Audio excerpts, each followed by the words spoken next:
The Midnight Sanctuary is a Japanese tale that lets you explore the Christian town of Daiusu.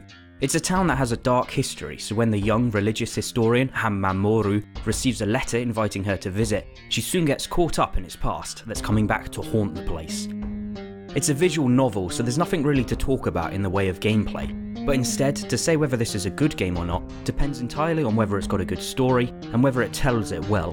It's definitely not for everyone, but for fans of supernatural folklore, this one is interesting enough to keep playing through to the end, even if it's just to see how it all wraps up.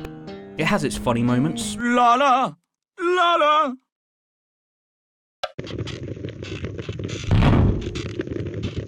Oi! as well as its more sad moments. Either way, it does things very subtly. Nothing's too over the top or shoved in your face, but instead it's got this constant strange atmosphere. It has a pretty slow pace. After all, if the story was turned into a movie, it could easily be done in an hour and a half, max, but here it's stretched out to 4 hours plus, so there's a lot of extra padding between the key events. All we have to do is click on a location in the town, watch a clip of what happens there, and then keep doing this until the end. It starts with getting to know all of the different characters and all of the villagers. There's some interesting people to meet, all of them light-hearted and welcoming, just enough to make me miss them when they're not around for whatever reason. Then there's a twist that takes things in a completely different direction. In fact, there's lots of little twists, usually at the end of each chapter. It keeps things engaging, making it a ride worth sticking around for. There's even a couple of music sections.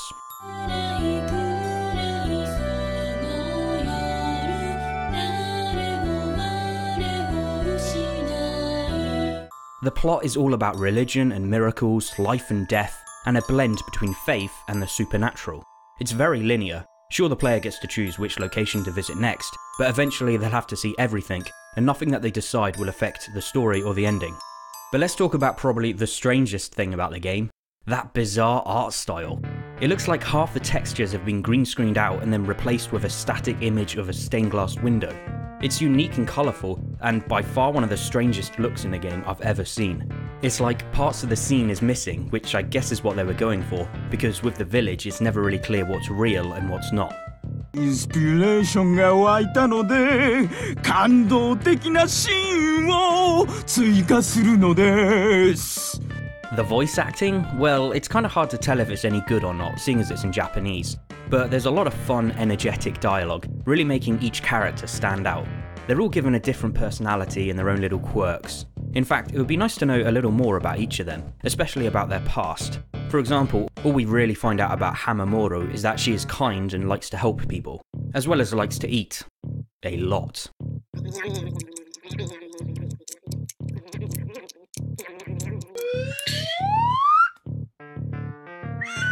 Even though she's the main character, you don't actually play as her. Instead, you play as a mute who acts as a watcher, following her around and keeping an eye on what she's doing.